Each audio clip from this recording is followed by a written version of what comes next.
Okay. Yeah, so back to Jesus. Jesus said, you shall know the truth, and the truth will make you free. And he didn't say you work on the truth. You shall know the truth, and then you'll figure out how to work on it and be free. He didn't say anything like that, ever. Never said anything like that. He said, if you know it, if you simply know the truth, that truth that you know will make you free, and it does.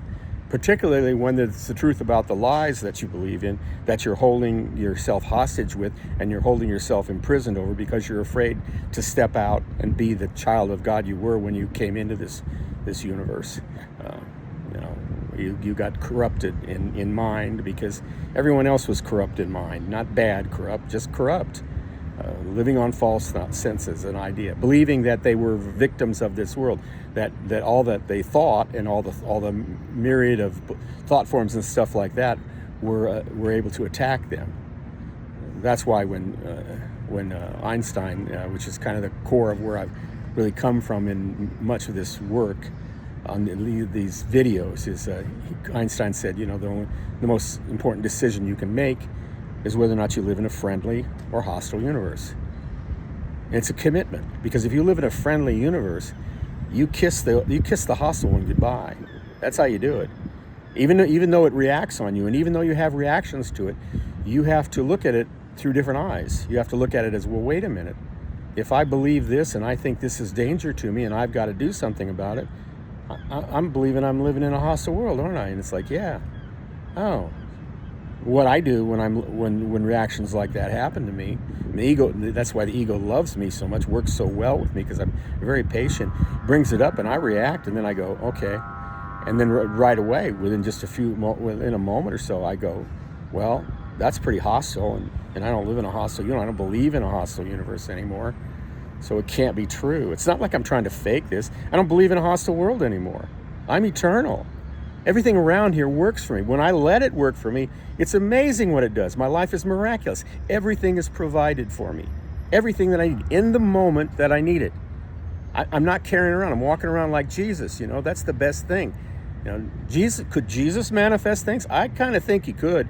I think he could have manifested a lot of stuff. And if you look at his life, you see, well, he probably did. But he manifested on point. He manifested in the moment. He didn't carry it around in preparation for the next, what you might think is the moment. He just stayed in the moment.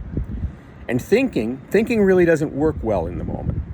It's all about the past. It's all about the future. It's all about this is what I think's happening. This is what should happen. This is what I want to happen. This is what I don't want to happen.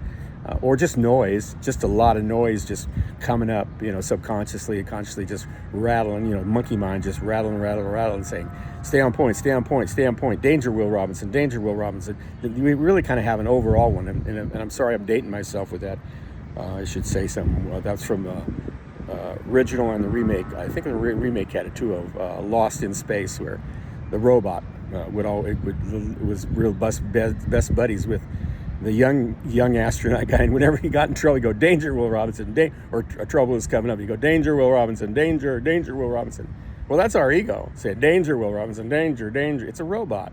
It's saying, this is dangerous, or this, or it does also says, this is opportunity, because it's all based on the world, all right?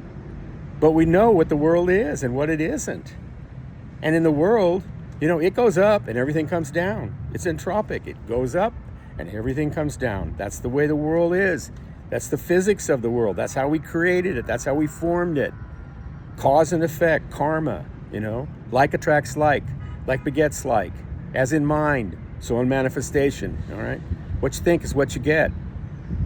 That kind of stuff. What you believe in is what you see, all right? And people take that, what you believe in is what you see. And then this is where it's really twisted, because people say, well, I'll just manipulate and recraft those beliefs, because I went to a workshop and I heard how these guys do that, what kind of thoughts and what kind of visualization and what kind of tapping and whatever kind of stuff it is that they do to change that. But you don't need to change anything. All you got to do is let go. That's all you got to do is let go. And I know you're saying to me as I'm saying that, you're saying, well, that's all you got to do, Dale. That's simple enough to do. And I go, no, it's not simple. Well, it is simple, actually. It's very simple, incredibly simple. it's not easy because especially because nowadays this is why I'm doing these videos again, is because battling with the mind and the ego in the world by yourself, oh man, that's a lot of suffering. It's a lot of pain. You know, you got help, and it's not bad. It's still a friendly universe, but there's a lot of that goes on in the friendly universe while you're learning to let go of that, to let go of what you're holding on to. And you have to let go, you know. It's like dying, you know. You die to self, you die to the world, you die to your beliefs.